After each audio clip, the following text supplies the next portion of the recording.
Assalamualaikum warahmatullahi wabarakatuh.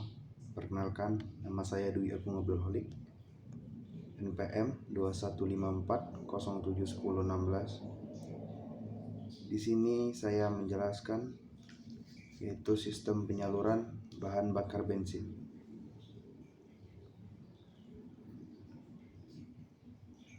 Yang pertama itu ada alat pada sistem pembakaran bensin. Jadi dalam alat pada sistem pembahan bakaran bensin itu ada 5, yaitu tangki bensin. Tangki bensin ini berfungsi untuk menampung bahan bakar sesuai dengan volumenya, yaitu kadang bisa terjadi 4 liter, kadang lebih. Kalau untuk motor bisa sampai 10 liter untuk yang motor lebih besar, ataupun yang untuk motor kecil sampai 4 liter.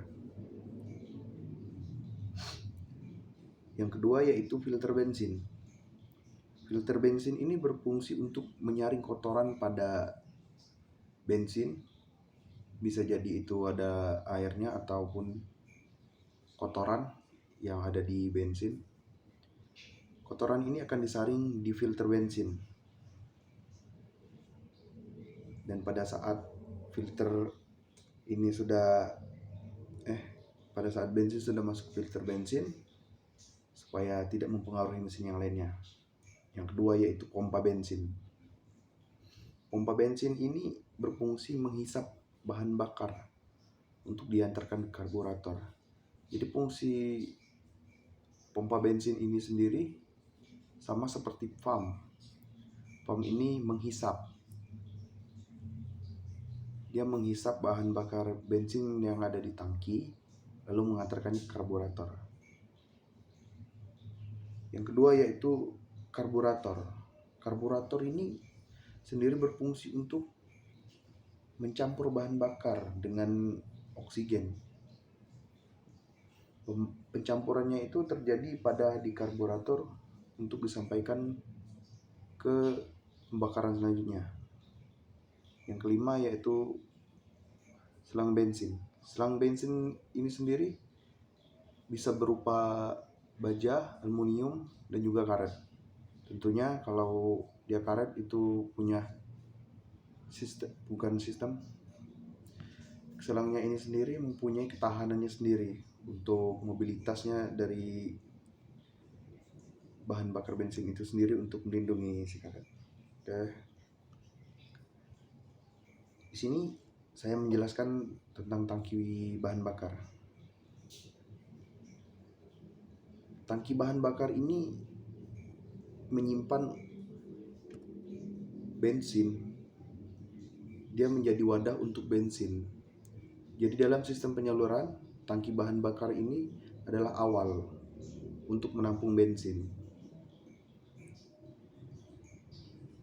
Tangki bahan bakar itu terhubung ke karburator melalui pipa bahan bakar dan juga saringan yang ada di dalamnya. Tangki bensin itu sendiri terletak biasanya di atas. Dan juga di dalam tangki bensin itu ada pompa untuk memindahkan bensin.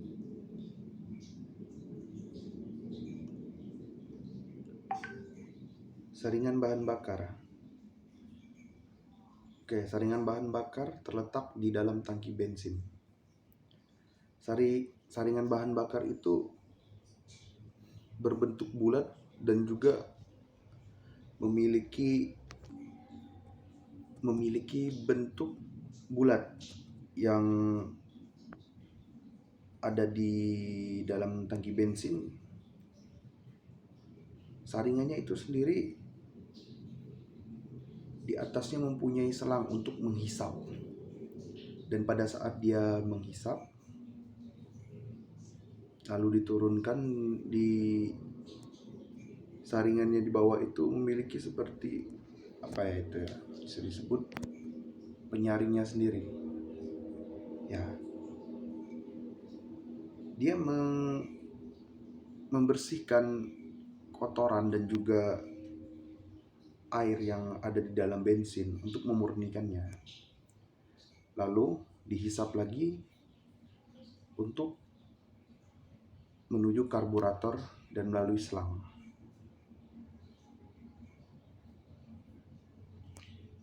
Slide selanjutnya, pipa bahan bakar. Pipa bahan bakar itu mempunyai beberapa jenis, diantaranya itu baja, ada yang selang seperti di motor, dan pipa yang ada di selang yang ada di motor itu juga bukan sembarang selang, karena dia terbuat dari bahan yang cukup kuat untuk mobilisasi terhadap bensinnya.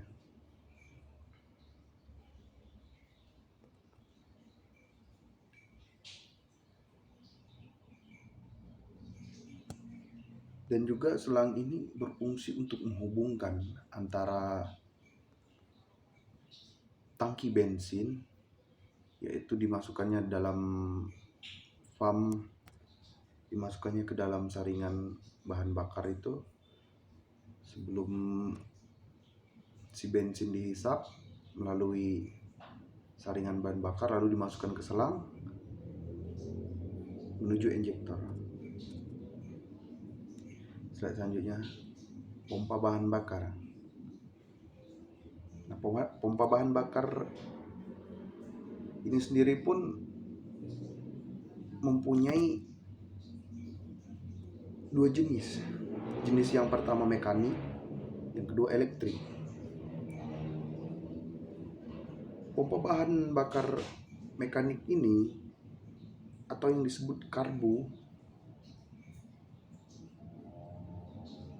ini seperti yang ada di motor kopling ataupun yang ada di matic karbu itu mempunyai bentuk yang sangat khas.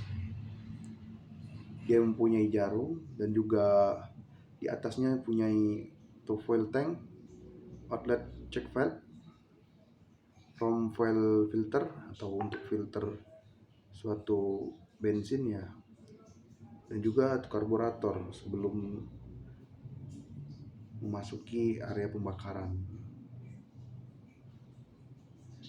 Dan juga karburator ini jenis mekanik yang menggunakan tenaga mekanik yang ada disediakan di mesin. Jadi pada saat penghidupan itu karburator ini bergantung sekali pada mesin. Mungkin ada beberapa kali pengengkolan itu akan hidup karena pembakarannya melalui mesin dan juga penghidupannya dari mesin juga. Yang kedua itu ada jenis elektrik, jenis pump yang menggunakan motor listrik untuk memompa bensin dari tangki ke ruang bakaran. Jadi si motor listrik ini atau jenis elektrik ini dia itu lebih mudah hidup untuk starter, apalagi pada saat sekarang ini sudah banyak jenis-jenis motor yang mempunyai injeksi gitu, mudah untuk dihidupkan karena pemompaannya itu menggunakan elektrik semua, tidak menggunakan engkol, jadi kebanyakannya itu di starter. Nah, si starter ini sendiri bergantung pada si aki ini akan memutar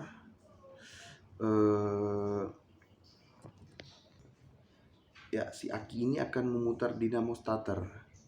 Nah, dinamo starter ini akan memompa si minyak menuju pembakaran di pompa bahan bakar itu sendiri. Ya. Di sini kelebihannya pompa jenis elektrik ini lebih mudah, lebih instan untuk digunakan. Jadi tidak terlalu sulit untuk mengengkol atau segala macam itu. Ya, di sini proses pembakaran bahan bakar bensin itu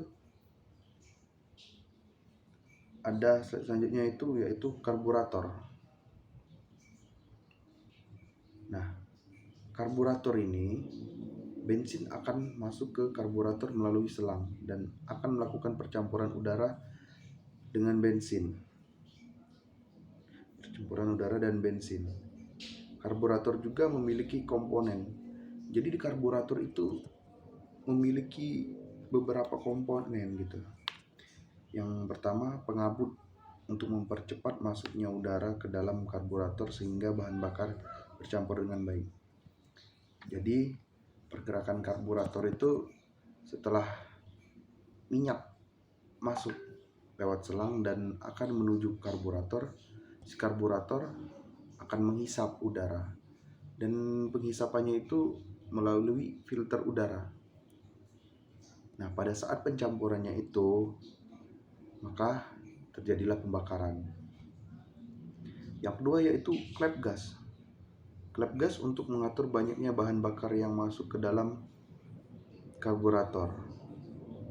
Yang masuk ke dalam. Ya. Jadi klep gasnya itu untuk mengatur banyaknya bahan bakar yang masuk ke dalam. Jadi seperti ini.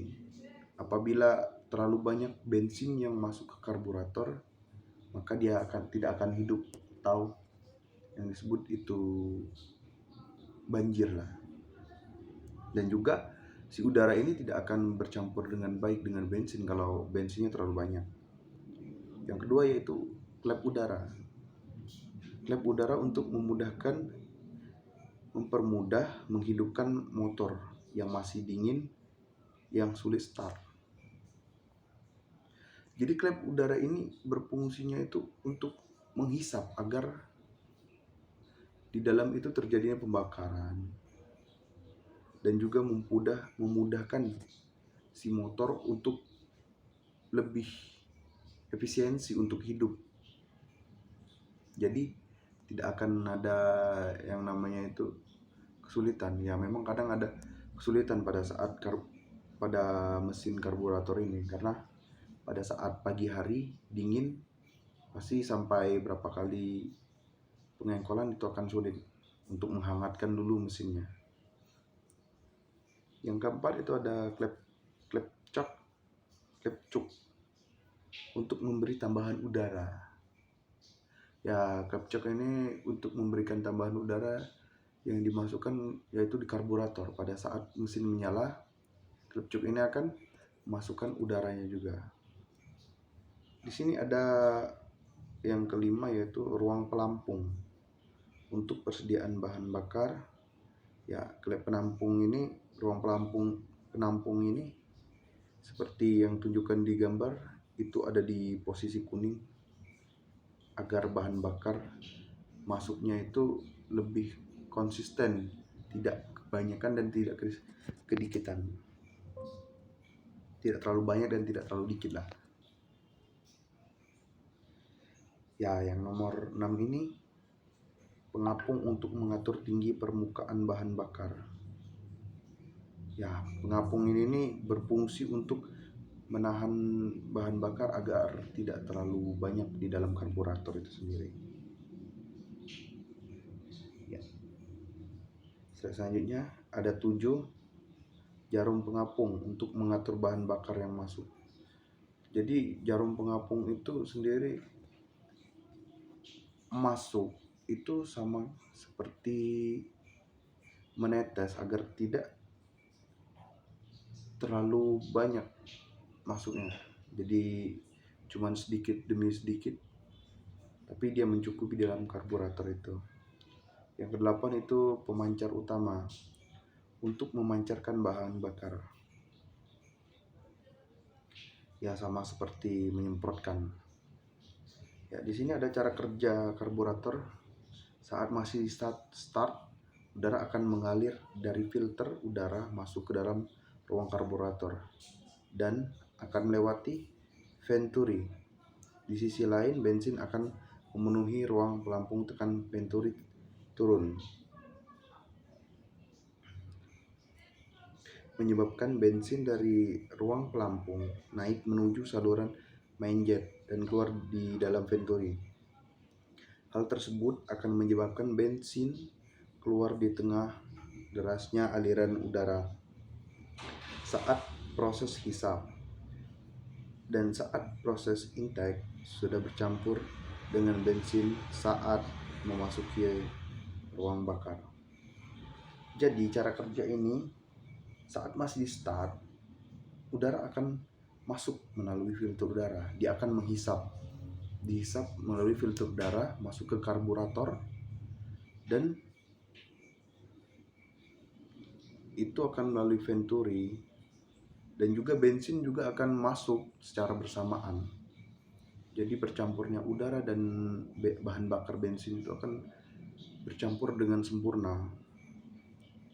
Pada saat dia memenuhi venturi, menyebabkan pelampung itu naik menuju saluran main jet dan keluar di dalam venturi. Dan juga bahan bakar itu keluar dari tengah derasnya aliran saat udara proses hisap. Ya, seperti yang saya jelaskan tadi, bensin itu masuk pada saat udara itu masuk. Dan juga pas saat proses penghidupan atau pembakaran, si bensin itu sudah bercampur dengan udara dan juga sudah memasuki ruang bakar. Ya, sudah selesai saya ucapkan. Itulah ada penjelasan dari saya tadi. Mungkin ada beberapa kata saya yang salah, saya mohon maaf. Apabila ada kata yang kurang berkenan, saya minta maaf, dan kepada Allah saya mohon ampun. Assalamualaikum warahmatullahi wabarakatuh.